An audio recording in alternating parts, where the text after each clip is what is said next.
Hello, everybody. Welcome back. For those of you that are joining us here who have been on a live stream with us before. And if you're new, welcome. Where have you been?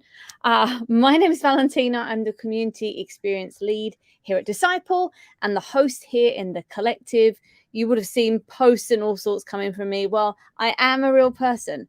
Somebody actually asked me the other day, am I a real person? Which I thought was really funny. I am. I promise. I am behind all of the posts, the messages, everything. I'm here. I'm a person. And today we are very excited to bring you a very special guest. We have various live streams here in the collective, and this one is an expert Q&A with somebody that has been in the industry for a very long time. I have learned so much from him, which has got me into this position here at Disciple today. And I'm super excited to welcome him. So, Jono Bacon, hello, welcome. Hey, Valentina. Hello, everyone. It's lovely to be back. I always love spending time with the Disciple family, so I appreciate you having me on. Great. Now, today we're going to be talking about two topics, which really should be in two separate live streams, but we're putting them together because why not? Growth and retention, two huge topics in the community space. And this event is really for you to come on and ask Jono your burning questions on how to grow your community and how to retain your members. So throughout this live stream, if you have a question, pop it inside of the chat and I'll get to them and ask him live. And hopefully you'll get an answer that you'll be like, oh my God, I can do that right now. And actually, we're doing something very special. We're doing a giveaway. We do giveaways at most of our live streams. But today, for those that do ask questions, you'll be in with a chance to win a copy of his best-selling book, People Powered, which is a whole nother resource in itself. I'm a big fan of community building books. Jono has a few, and yeah, this one is a really good one. So get those questions in throughout. I will scroll through the chat and answer them. Before we get into the questions, though, Jono, do you want to just give a little bit of an introduction, who you are, what you do, like in a nutshell? Yeah, sure. And before I get on, I should deal with the elephant in the room, which is I'm in a different room to not where I normally am. I'm actually in a hotel. So everybody keep your fingers crossed that the internet keeps going. It seems to be doing okay so far. So my name is Jono. I've been building communities now for about 23 years. My background is I started out in open source and in the technology world. I used to lead community for the Ubuntu project, which is a very large open source project at Canonical. And then I went to X Prize, which has huge incentive competitions. And the first X Prize I worked on was a $15 million competition to help kids learn how to read. And then I went to GitHub and led community there. And then about 6-7 years ago, I started as a full-time community consultant. And I work with a really broad range of different companies, from early stage, kind of seed, pre-seed, Series A companies, all the way through to large businesses like Samsung, Intel, Microsoft, Google, places like that. And then I also do group coaching as well. I've got a product called the Community Experience Masterclass, where I teach people how to build and launch or optimize a community within 10 weeks. And then I also have a free workshop called the Community Ignition Workshop. And I like long walks on the beach. That's about it. So you do a lot. Let's be honest. You've got your fingers in a lot of pies, as I would say. Right. But you have a wealth of knowledge on so many community topics. I wish we could just have you here all day, every day to talk about them. But that would be a bit much. Now, we do have one question to begin with. It's not community related, but someone says, is Bacon really your last name? It is. Yeah, it's when I was at school in Northern England, it was a laughable name. In the early 80s, people thought it was stupid. And now it's like Bacon is kind of an internet thing. It's really cool. So every time I check into a hotel, I always say, it's Bacon, like the breakfast meat, because people are like, is it Baker? But yeah, it's actually Bacon. But my actual name is Jonathan. It's not Jono. So yeah. But Jonathan just seems like a weird name to call you now. Like, I feel like Jono is just like, no, that's not happening. Jono. Okay, now we've cleared that up. So Bacon's your last name. A lot of people have got fruit as their names now. But anyway, we're digressing from the actual topic at hand. All right. So let's get into it. As I said, if you have questions throughout, pop them in the chat. I'll interject them. I have a few questions prepared for you, Jono. So let's get started with the first question. What I want to know is what comes to mind when you hear the word growth? For many community managers, they connect this with like members, total members, how many new members have joined in the last week or month. But there are so many other aspects that could fall under this category. Could you just talk a little bit about that? Yeah, so I think growth it's kind of a nebulous word. You know, my view is that if you're going to do anything, whether you're building a community or whether you're learning how to bake or whether you, you know, whether you want to be a coach or whatever it might be, if you're not measuring it, it doesn't exist. So the only way in which we get better at anything is we need to be able to say, where are we here? And then, hang on, camera's the wrong way around. Where are we here? And then when we get here, how do we know we've made, how much progress have we made? And growth is, I think, the way in which we think about that. Within a community context, I think a lot of people think of growth in a blunt way. They think of it as how many users have we got or things like that. And to me, I break it down into two primary areas. One is traffic. So to me, when you start a new community, the most important thing is to get traffic, is to get people into your community and kicking the tires on what you've got. Because to me, whenever you start a new community, you're fundamentally guessing what your audience wants. And, you know, in many cases, what your guess isn't necessarily what they actually not want. So by driving growth in there, it means that you can test what you've put out there, and then we can get feedback and data, and then we can make optimizations on what we see. But then I think to me, the of growth is growth of active users. And that's going to be people who are posting, replying, liking, engaging, interacting with your community. And the reality, all the science that I've seen is that generally about 20% of your audience will be active. 80% won't be active. They'll be in there, they'll be watching, they'll be consuming, they'll be enjoying the discussions and the content, but they won't be posting. And that's one of the reasons why, in my mind, with growth, you've got to track both. You've got to track the overall number of people coming into your community, and that should be growing every month. 10% month-to-month growth is what I always shoot for. But then when it comes to your active users, ideally that remains consistent at around 20 to 30%.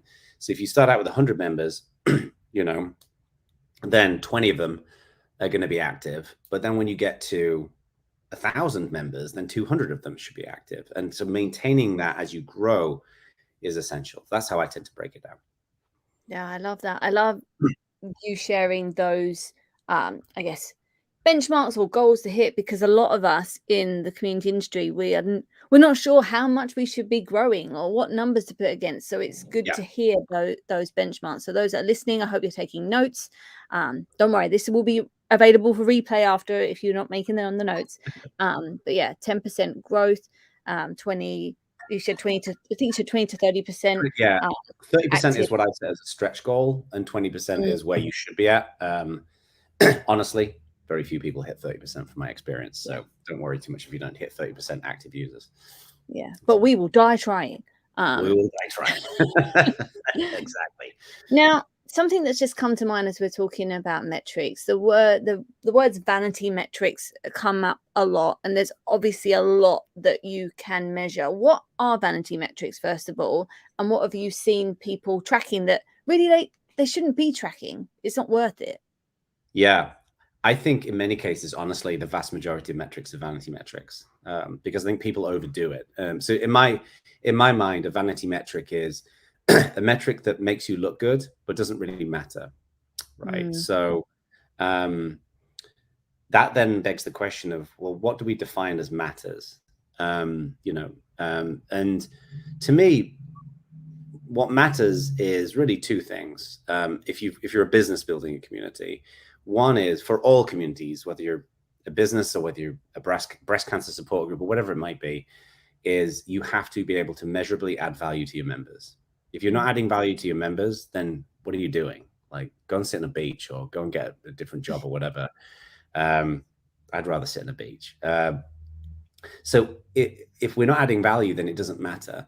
And then the other element is, are we adding value to the business? Like, is the business deriving a reason to invest in this community? And we can get onto ROI a little bit later on, because that's a whole topic in itself. But the problem, I think, is that we live in a world right now of data fetishism, where people are setting these dashboards with 1 billion different metrics on it. And they're like, well, we need to be able to track everything. And we need to use the words data lake at some point and all this kind of stuff. And they want to track everything because the idea is, well, if we track everything, then when we've got a question, we've got the data, we can go and look at it. But you, in many cases, won't actually go and look at the data. It's like buying 100 books thinking, well, I'll read them at some point, then you never read them. So to me, vanity metrics or anything that you're tracking that you don't really need to track. And especially where I think community managers can sometimes get themselves into a bit of a pickle here is that executives in companies will say, well, we want to track these things, right? And as a community manager, I think it's important to remember that your executive team need to operate on minimal amounts of data, right? If you're communicating to them in more than 5 bullet points, they're not going to read it. So sending them big reports, even though you're showing all the work that you're doing with all the data and graphs and all the rest of it, they're not going to read it. They may say they're reading it, but they're not reading it. So to me, what you need to do is you need to boil it down into what are the 3 things I can tell my executive team that show the work that we're doing and that are having an impact. And that to me is aligning them with those expectations. So I've met a lot of executives, for example, where they've said, well, we want to track the number of users in our community. And that's the main thing we want to track. And I always say to them, that's the wrong thing to track. Who cares? If you've got 1,000 people in your community and 900 of them are never logging in, then that doesn't mean anything, right? That's like saying I've got 1,000 Betamax tapes in the 80s. It doesn't mean anything. So to me, the most important thing is that you align, you express to the executive team or whoever your stakeholders are, these are the 3 metrics that we've picked. And these are the reason why we've picked them. And that's why you should care about them. And I think in many cases that will get you in the right direction. Yeah. And even if you don't have an executive team, I know we have a lot of disciple customers who are solo entrepreneurs who they're doing everything. Yeah. It's breaking things down so it's digestible for you as the community manager, as a business owner, to understand how your efforts are contributing to your business. And by having these 3 metrics, I mean, it could even be less than 3, it just helps you understand where you're at. And I mean, I get it, like you're probably so busy building your business, building your community and everything in between, having a huge spreadsheet of all these numbers, you're wasting time tracking it for no reason. Yeah, exactly. One other thing I would say here, because I think you raise a really important point here, Valentina, is that in my mind, there's metrics that you track of the overall velocity of your community. And, we talked about traffic and active users. And I think, frankly, those are the main 2 to look at. If your community is growing and you've got 20% of your users are active, you have a healthy community. Now, the caveat there is if you have a private community, if you've got 100 customers and you're building a customer community, well, you're never going to grow more than 100 customers. So traffic means less there. It's more about people showing up. So I think there's those elements. But then to me, the other element is I'm a big believer in testing. So like to me, there's 2 types of ideas in the world. There's bad ideas and there's ideas worth testing. And sometimes you want to be able to figure out is, let's say, content, right? So as a general rule, I recommend at least 1 content for your community a week. Well, one thing you might want to do is say, okay, we're going to create 4 pieces of content in the next 4 weeks, and we're going to put them out there, and then we'll create a spreadsheet and we'll put the 4 ideas in there and how many views and how many people reply and how many people like it, right? That's a very limited test. It's not something you'll track all of the time necessarily, but it will give you some insight. So to me, there's like the 2 major metrics that you track all the time, and then doing individual little tests to test a hypothesis is also really valuable. And like you say, for those like solo entrepreneurs, people running their own business, don't get into the world of like tracking 50 different metrics. Just focus on individual little tests and then a couple of metrics. Yeah, no, definitely. And it all goes back to what your goals are for the community. If your goals, for example, are to make X amount of money, then you'll be tracking the amount of money that's coming in, the I guess the paid how many paid subscribers you have. Like you would laser in on those specific metrics that relate to that goal, rather than I need to track everything.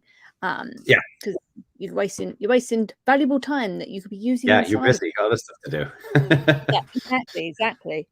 We have a question that's come in from Rebecca. Says, how do you quantify the community to a big brand business if it's not with metrics?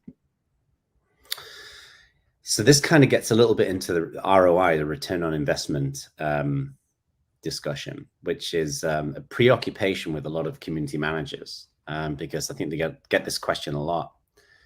In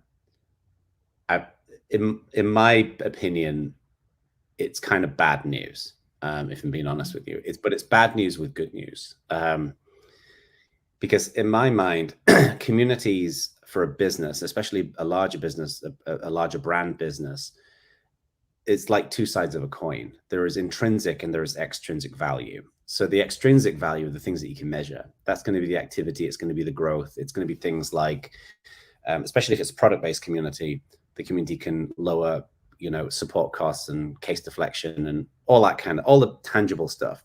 So businesses, they measure their efficacy in spreadsheets, right? They create formulas to do that, and they measure it with things like revenue and, gross margin and net profit and things like that.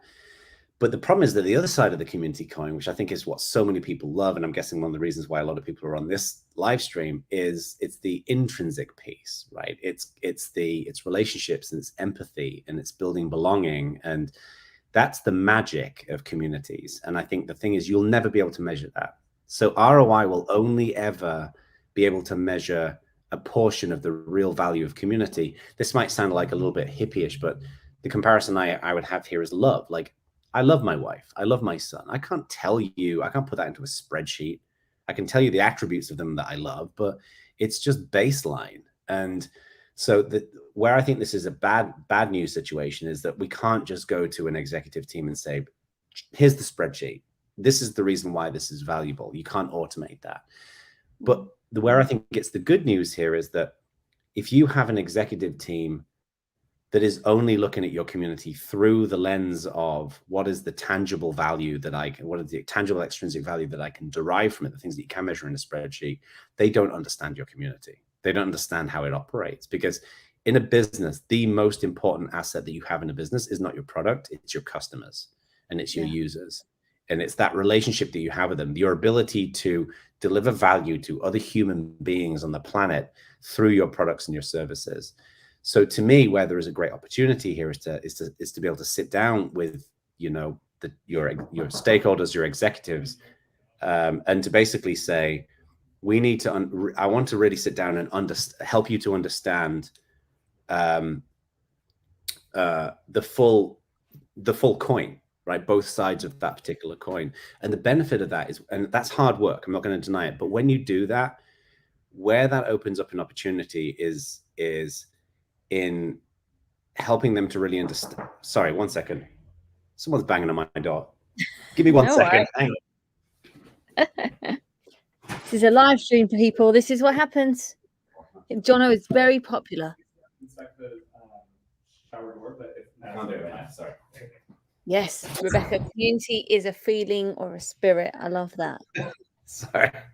It's all right. This is crazy. I'm staying in a hotel, and somebody who I know in this hotel,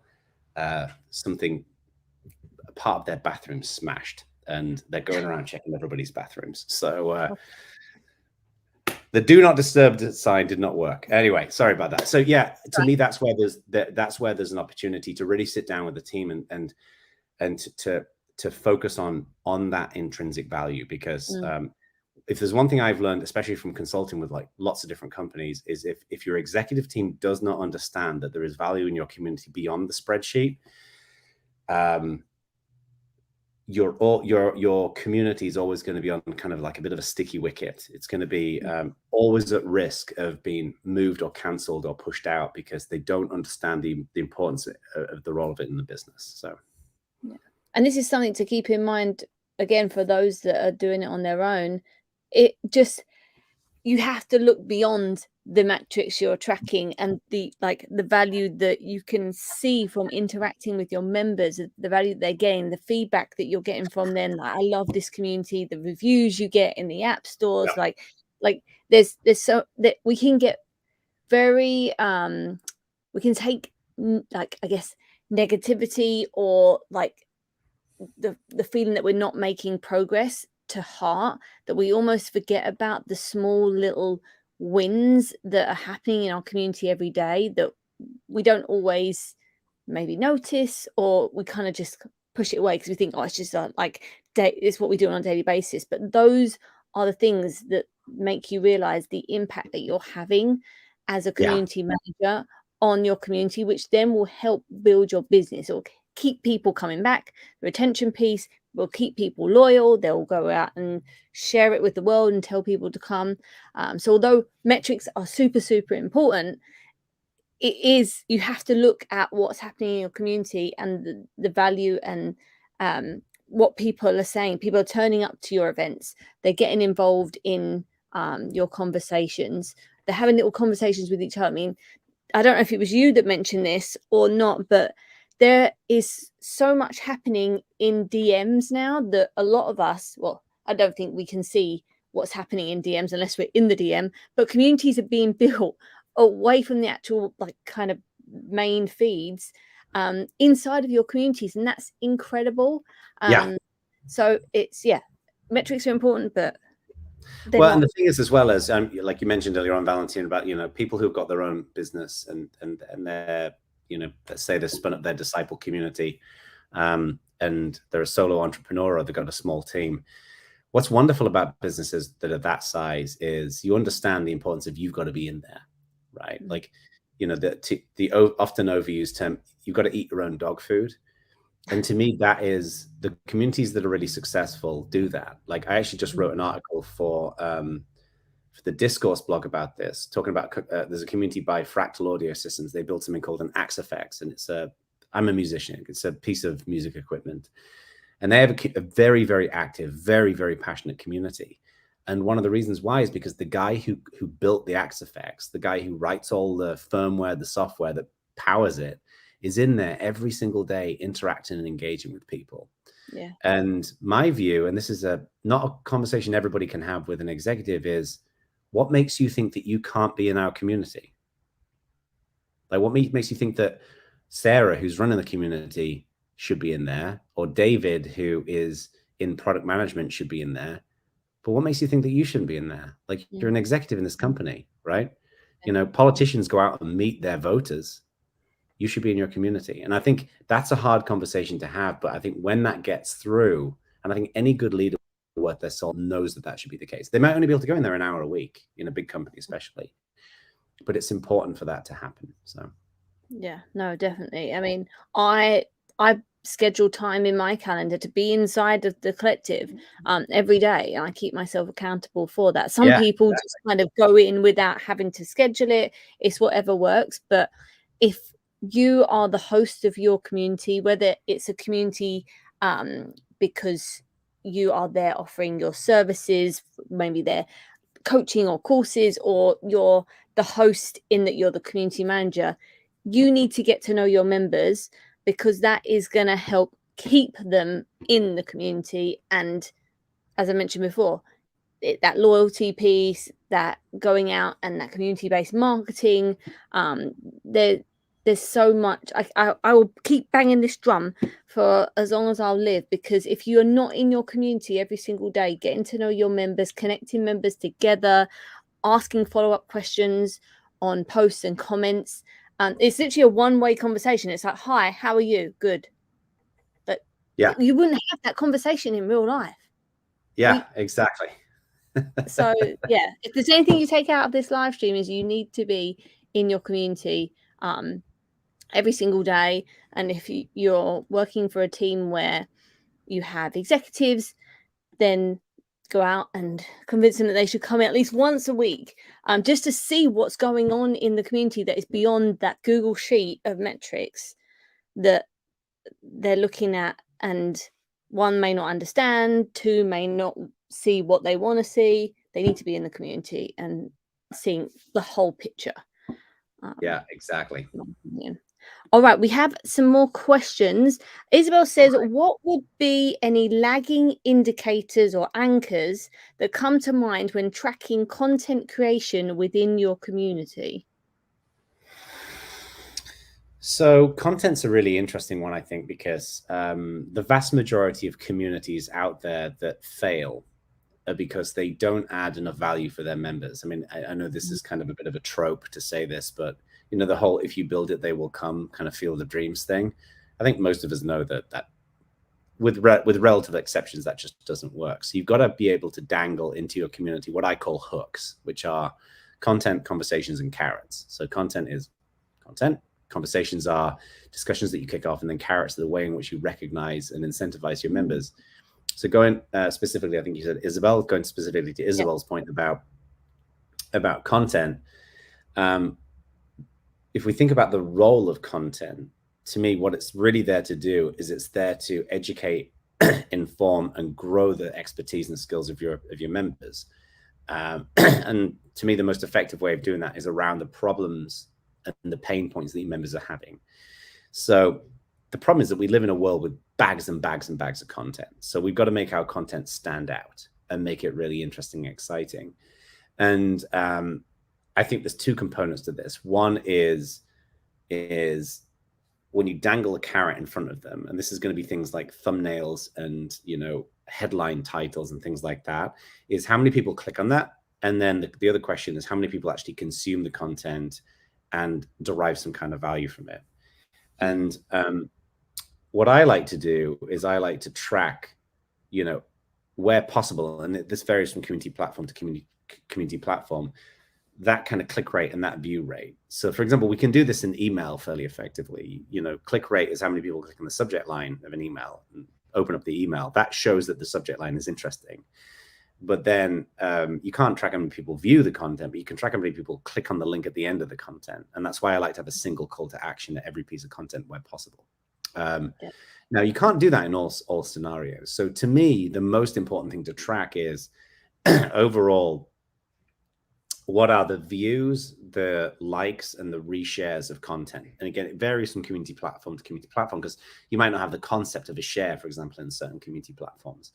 What I always recommend you do is you create that regular drip feed of content. You put it out there. Then on a regular basis, you go and look at your top performing content, and then you try to look behind the scenes of what causes that, right? So, for example, this is not content in a community, but I think the example maps. In my email, like I have an email list, and you can go to jonobacon.com/join, and that's where you can sign up for it. And I just send out valuable stuff. That's my number one goal. I don't really sell people stuff through my email. I just send up like community management tips, tricks, and approaches and things like that. And I've got a very, very high open and click rate. Like my open rate is something like 42%, and the industry standard is about 20 to 22%. My click rate is about 7%, and industry standard is about 2 to 4%. But the reason why it's so high is because it's over indexing on value. But what I do is I looked at, you know, what is the highest open and click rate of those emails. And then what I would do is I would move the ones that were getting very high open and click rate up to the beginning of the email chain. So when you sign up, the first 4 or 5 emails are really strong. And the reason why is because I want to build that sense of reciprocity where you sign up for my email, you start getting all this good stuff, and you think, this guy's helpful to me in my world. I'll read his stuff.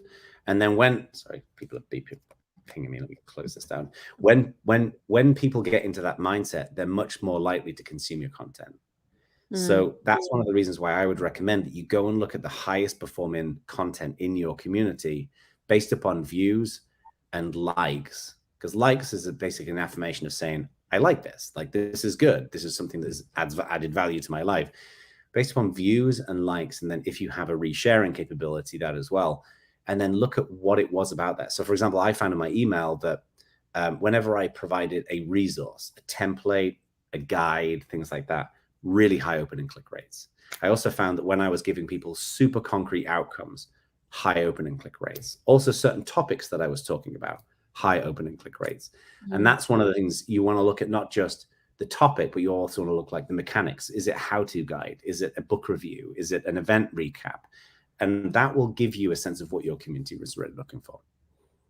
Yeah. And actually, in the Disciple platform, and we have quite a few customers on this live stream, or those that are thinking about it, in the post area within inside of the console, on each post, you can see the views, impressions, taps, clicks, and if the content is in a public group, then it's obviously you're able to share it. So you can see that for every post. So take a look in like the next week or two at some of your top performing content, and see and start to track it and see like what kind of content was I sharing. Did I put something in a different order? Did I have a link button? Is there an image there? So that you can work out what is resonating best with your community, because that will help with retention, getting people to come back, because as you said, like the first couple of emails you sent out, you really wanted them to get the value so that they would then open those future emails. I mean, I am definitely someone who opens your emails, because they're great. Because they're great, and that's the ultimate goal, right? In the community, we want to make sure that we're not only spending the right amount of time creating the right content for people, that when it's then shared in our community, our members are taking value from that, whether they like the post or whatever you're sharing, whether they comment, whether they share it somewhere else.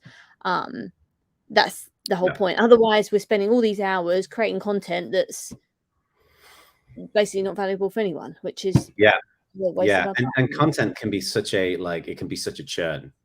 And one final thing I'd like to say about content is, I think one of the problems with content is that we can get emotionally attached to topics that we think are interesting, that our audience doesn't care about. Like the classic example I would like to give here is companies who interview their staff members and put it out there for their community. Like, here's an interview with our product manager. No one cares. Like, no one cares. Unless you're like Apple, nobody cares what your product manager thinks. Because that's not about your audience. It's about you. Yeah. And those kinds of pieces of content, people do them because they're easy to kind of knock together. But it doesn't zone in on what our audience wants. Your audience doesn't care about what your product manager is saying. Your audience cares about what your manager produces and what's in the product.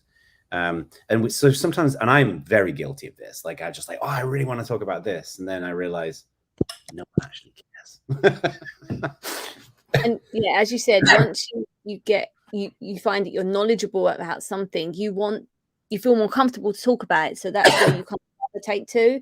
But again, if your members don't care about it, then what's the point? I'll put my hand up. I've done that. And actually that's brought me into another question that has just come to mind about getting feedback from your members about what they want to see, hear, get involved in. Like, what tips do you have on hosts getting the right feedback from members so they are creating the right content and they are bringing the value that their members want into the community?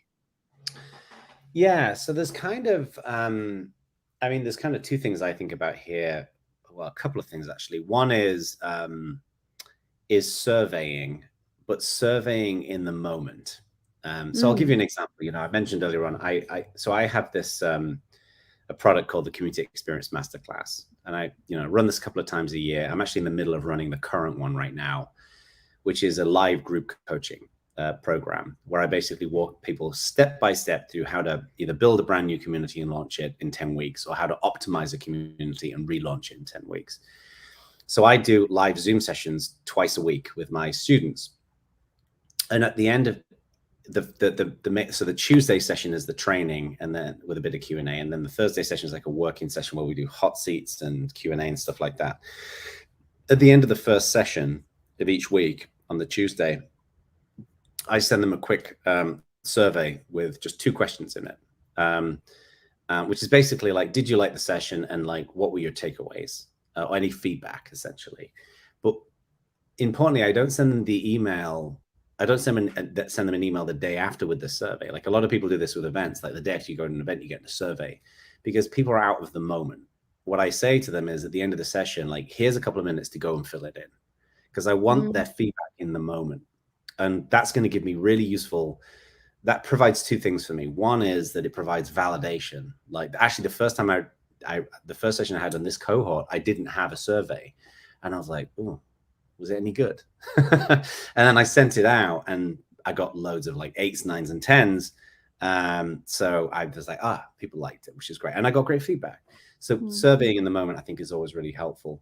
The other thing I like to do as well is to just literally get on a call with people and ask them questions. But to me, the most important thing you've got to do is you've got to say to your community members, I want you to be critical.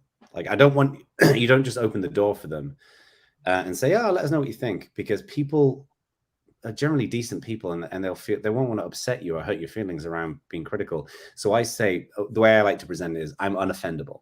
There's nothing you're going to say to me that's going to upset me.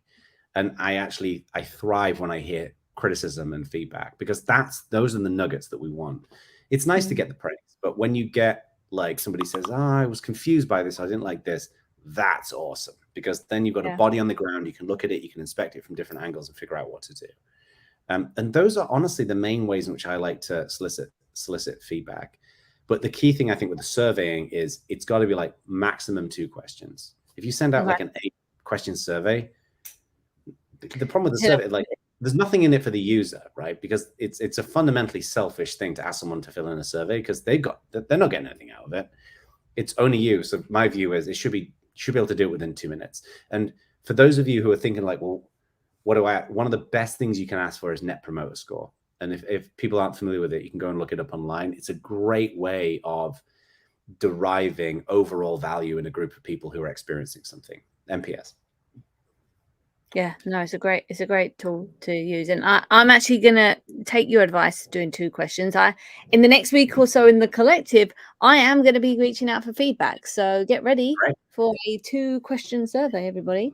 And there's loads of free survey tools out there that you can use. I use Typeform, which you pay for. Yeah, Typeform is great. The UI, the UI UX, I don't know which one is great. It just looks great.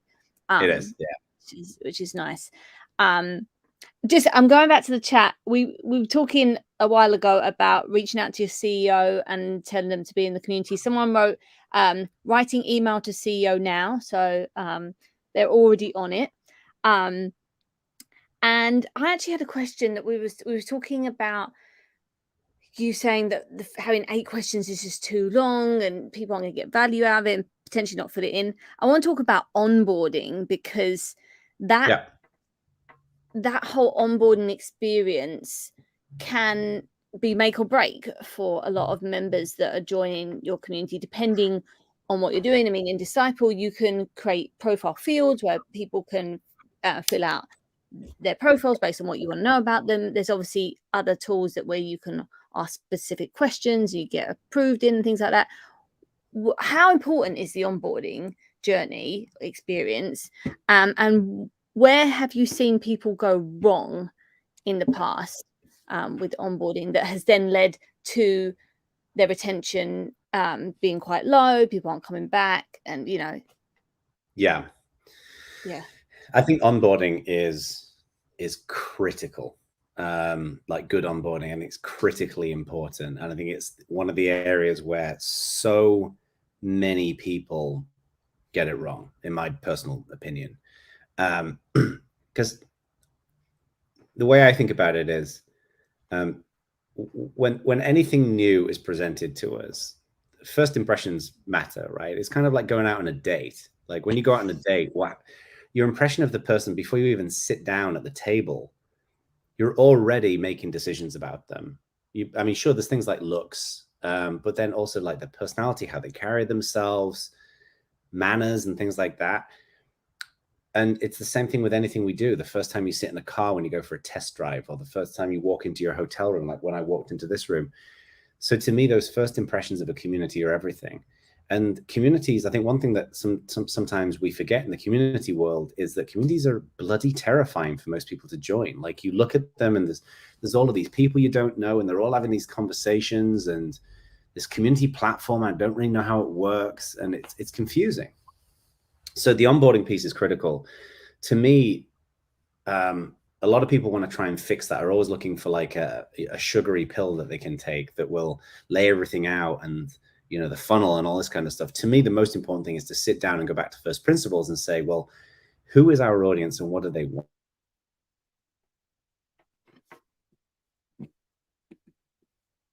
Oh, it seems like I have lost Is Jono for the oh, moment. Oh, there you are. There you we're are. back. You're back. Sorry, Um, it just went quiet for a minute. that's okay. Yeah, if I think if you zone in on who your audience is and you can figure out what they want, and you are able to help them with something that they're struggling with in the first set of interactions, right? Then they will immediately start associating your community with value, and that to me is the goal. So let's say you've got a webinar platform like Webinar Jam, and you're building a community of users. I'd want to think, what are the things that people who are running webinars, what are they struggling with? Well, maybe they're anxious that people won't show up to the webinar. Maybe they don't know how to find good speakers. Maybe they don't know whether the webinar should be an hour long or it should be 30 minutes long. I'd want to give them some content or some material that will solve one of those problems immediately. Because when they then think, wow, I actually got something really tangible out of this in the first 30 minutes or whatever, then they're going to think, well, what else could I get out of this? And that to me is the elegance of the onboarding process. The problem with too many communities, they just set it up and the community manager sees a correlation between the amount of effort that they put in and the level of perceived value. So they think, I work my ass off putting this together, therefore it has value in the world. And it's like, it only has value if people can unlock that value and they see it. Yeah. So one of the most effective ways to deal with this is the next 10 people that join your community is drop them a note and say, hey, I'd love to get on a call with you for 30 minutes and just, I'd love to hear what your experience. And you will learn, first of all, it'll be a super depressing call because you'll hear all these problems that you have in your community. But again, you've got a body on the floor that you can look around, you can inspect, and it will get a lot better. Yeah. The other thing that comes to mind in terms of onboarding, just from my experience, is, as you said, a lot of people are quite nervous to join communities if they don't know the platform, there's conversations happening. It's not to throw too much at them at once. Like, I feel like we try and welcome people in like so much. It's like a hug of like 100 people about, and it's just like, oh my God, this is too much for me. And then they kind of like step back, potentially become like a lurker, if we're using that word, and or actually just not come back in. So as much as we want to welcome them in and give them a piece of value from the onset, just be cautious on how much you're giving all at once, because you don't want to scare them off. Totally agree. Totally agree. So I'm going back to the chat. Circles and Co said, yeah, saying what you said about, first off, it'll be a super depressing call. You've got to start somewhere. Better to start at the depressing stuff and work your way up. But this is all feedback, and a lot of the time feedback isn't always positive, and that's something that I think a lot of us are scared to get, is that negative feedback. But we're never going to move forward and progress and grow our communities unless we are hearing the good, bad, and the ugly. Because again, what we think might be the right step or the right content or the right way to do things is not what our members want. And who are we building our communities for? Is it for me, us as in the host, or is it for our members? Yeah. Well, and the thing, just really quick, because I know it's a giant cliche. You know, people are always like, oh, you should embrace failure and all this kind of stuff. There's books and books and books on it. One of the biggest fears that I have in life is that I'm doing something wrong and people won't tell me because they don't want to upset me, or that they're afraid, or whatever. It's one of the reasons why I like to say, I mentioned it earlier on, that I'm unoffendable, and I am unoffendable. Like, I mean, you know, say whatever you want about me. It's not going to upset me. And I'm not suggesting everybody should be unoffendable by any stretch. And I won't tolerate, you know, people being mean. I mean, that's ridiculous. I'm talking about constructive feedback. But one of the benefits of saying that is that I can essentially never have to worry again about this anxiety that I'm doing something wrong and people won't tell me. Because frankly, if they don't tell me, it's on them. Like, if I'm saying the door is open, if you join my community and I tell you that I'm always open to feedback and you don't tell me that, well, you have to take responsibility in making the experience great too. But what I love is when I get that constructive criticism where someone's like, oh, like the first time I ran my masterclass, for example, in the first couple of sessions, I got 2 consistent pieces of feedback is that there are not enough examples. And that was great. You know, I didn't go into a pit and like, oh God, it was terrible. No, it's like, great, this is something I can fix for the next time. And I made it the next time. And then I ran the survey and there was no comments about examples. I was like, brilliant. So to me, we do have to reframe criticism as it's a real gift, because most of your community members will never tell you. So when people do tell you, not only do you want to be receptive and be really appreciative, but you also want to, like, I like to send gift cards to people sometimes when they send me criticism, because it's like, I want people to know that that's a good thing. And then also you get the side benefit of they then tell other people about that, say, hey, I talked to Jono and I was a little nervous about telling him about this thing that he did wrong, but he was really receptive and he thanked me profusely, he even sent me a bottle of wine. That then spreads in your community, and then that creates a very safe and welcoming environment for everybody. So yeah, you know, no, usually the reason why people don't like feedback, negative feedback, is because of ego. And you know, nobody's sitting awake at night thinking, judging every one of your moves and how you're building your community. People got other stuff to deal with, like, so you'd have to worry about the ego. Yeah, but you do have to give your members a way to give you feedback, and that's why it's so important to be open when asking for feedback, because you will walk away from those calls learning something that So much, that a lot of the time you're like, why didn't I think of that? That's so simple. Talking about that, actually, Erica has a question about the kind of questions you would ask on that call. Like, she's like asking, what kind of questions do you ask to get that kind of feedback? Yeah. So this is how I do it. First of all, like, you get on the call and you just completely break the ice. I like to have like a personal conversation where appropriate, like, where do people live? You know, I like to ask them how they kind of came into the community and things like that, to make it very clear that, like, this is a personable conversation.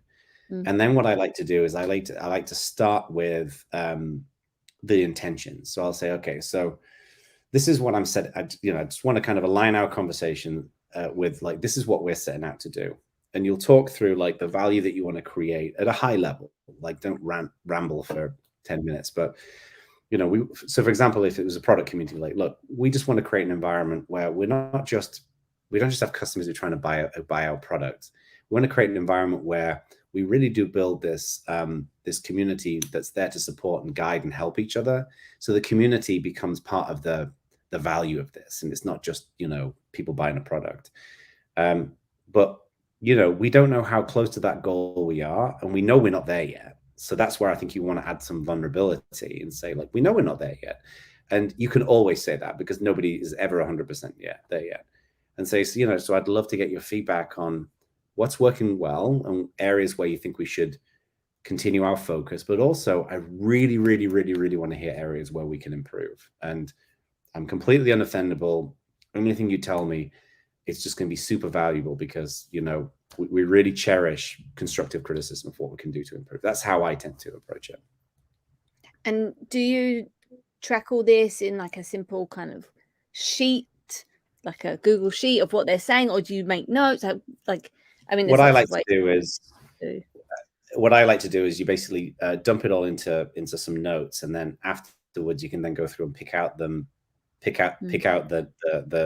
individual pieces, and then put them into a shared tracking, something like a Google Sheet, where you can then, because you'll probably need to sit down with other members of the team, or if it's just you, then it's easier. You've just got your notes, and you can kind of go through it.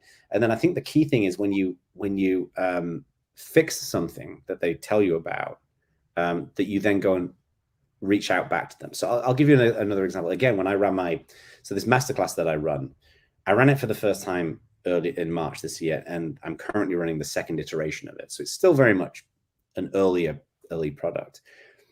When I ran it, the first week that I ran mine, there was this woman on the course, and she said, like, I'm not technical at all. I kind of don't know my way around computers. And she was a bit confused about how all these different pieces click together. And she sent me this email, and when she broke everything down and walked through her onboarding experience, and I was like, oh my God, this is incredibly valuable. So I spent like an hour, and I just went in and just fixed a bunch of the things where she got confused. And then I circled back with her and I said, I just really want to say I appreciate it. And I showed her like what I'd fixed. And I talked about this in the little private community. I said, yeah, I'm obviously not going to say who it is, got a bit confused and how to get started. I've gone and fixed this. I just wanted to share this with everybody. So she then knew, like, oh, wow, there is another person there who's been receptive to this. So circling back with the people with that feedback is also really important. Yeah. And someone has actually just asked a question. Laura has said she's interested in solutions for onboarding with those that have lower digital literacy skills. I wonder if you could share any things that particular person shared with you, or anything else that comes to mind of how you can make it better for those people. Yeah, I mean, I'll share the example briefly because it's very specific to my masterclass. It might not be as useful for everybody who's watching, but then a couple of thoughts. So the thing that she was mainly stumbling over is I have a learning platform, which is my student dashboard, which is where they, when we have live sessions on the Tuesdays and the Thursdays, and then when those sessions are recorded, they get uploaded to the student dashboard and they get to see them. So one element was, how do I join the live session? Another element was, where's the student dashboard and what's in it? And then they also have a workbook, which is where they go and do all the work, which is using the platform called Coda. And she had a bit of confusion about, like, well, do I watch the live sessions inside of the student dashboard, and or do I go somewhere else? And what I did is I basically added like a banner underneath in the student dashboard. I added a banner underneath like the main video, which says, here's how you connect to the live session. And here's a link to your workbook. And then even in the individual activities, instead of just saying, go and do this, what I did is I broke it down. In each individual activity, it says how to complete this activity. And then it's got like step-by-step instructions. But it was really helpful because I then realized I need to point people to one place and one place only. And then that becomes the conduit for these other pieces. And I thought it was clear. And most of my students, frankly, they found it really clear. But I want it to be clear for everybody. And that's why I found it really helpful. So when you've got multiple systems, multiple platforms, that can definitely be a little tricky. To me, the ideal scenario is where you just literally, you take them step by step through a very predictable set of steps. Especially when you're onboarding new community members, remember that a lot of community members will not remember to come back. Now, Disciple's a little different. Like if you've got an app and you've got notifications enabled, then that can pull people back in. But for many community platforms, you can't do that. So email is a great way to keep funneling value to them.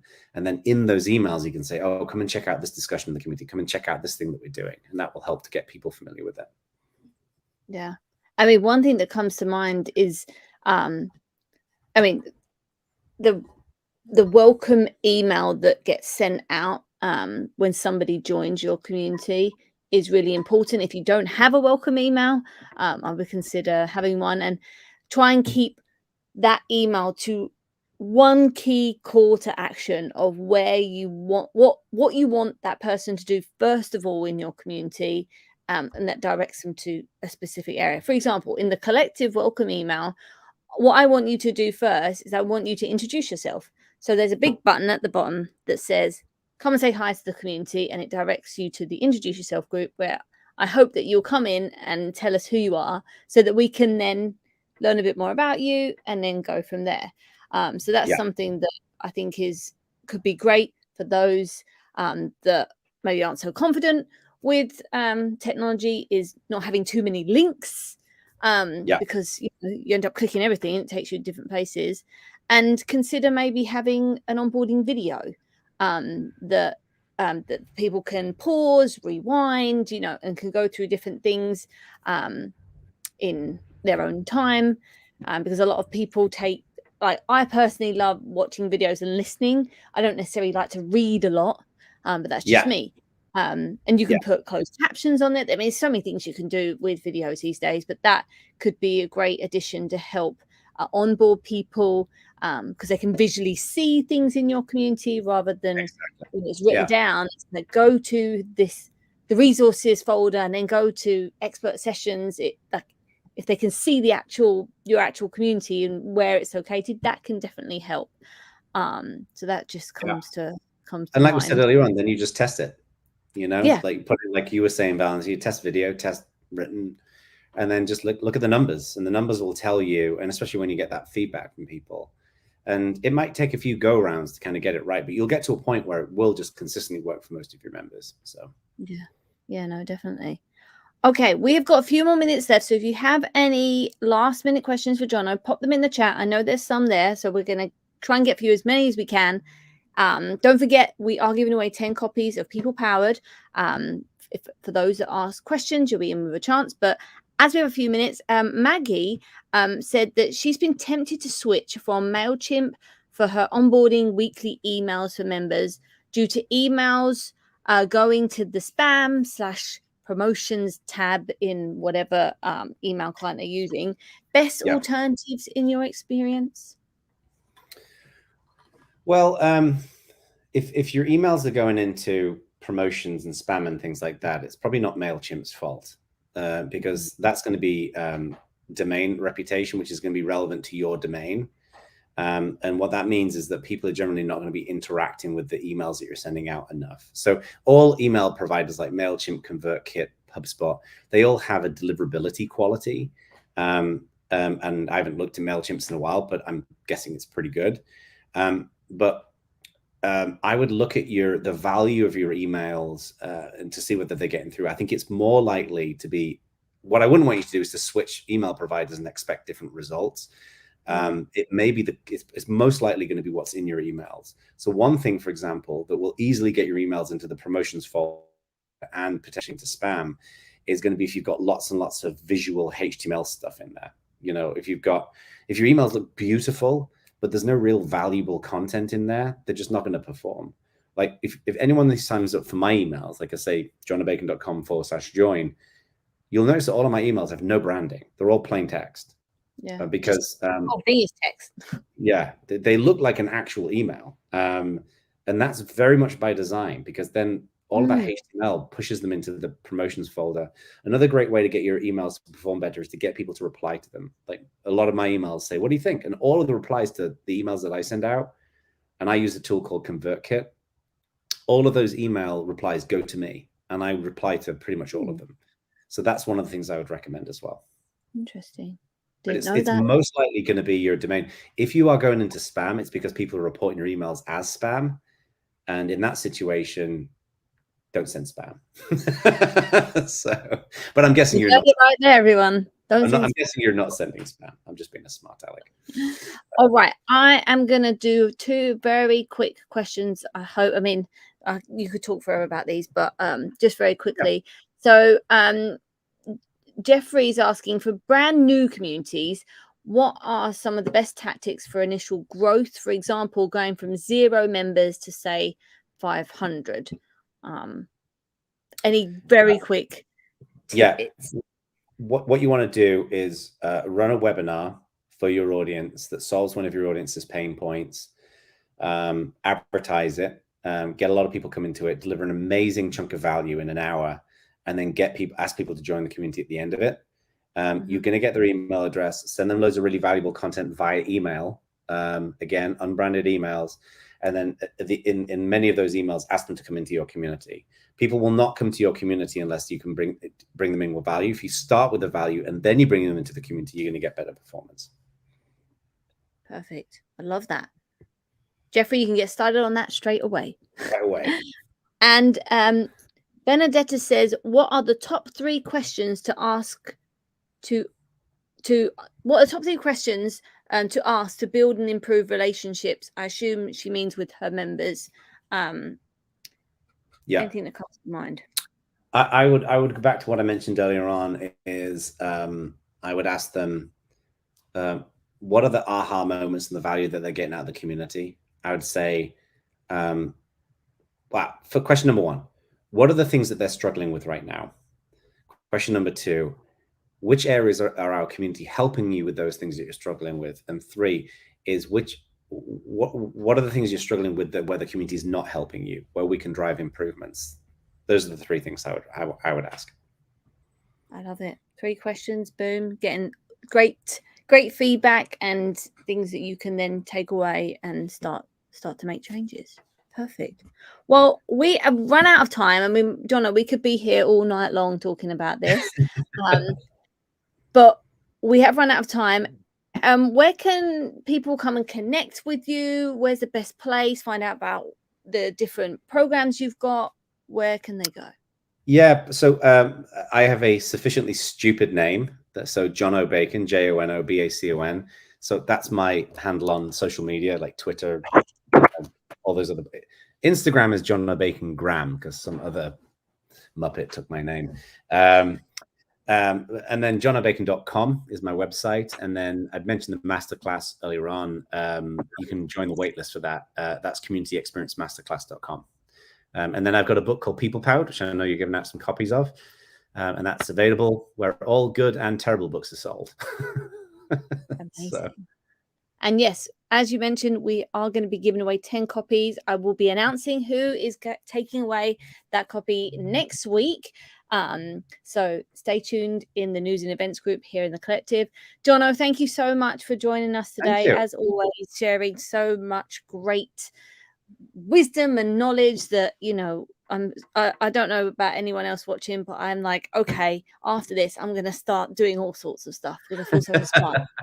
Well, I love it and I appreciate it. I love the Disciple team. It's always a real pleasure and such a great community and great to spend time together today.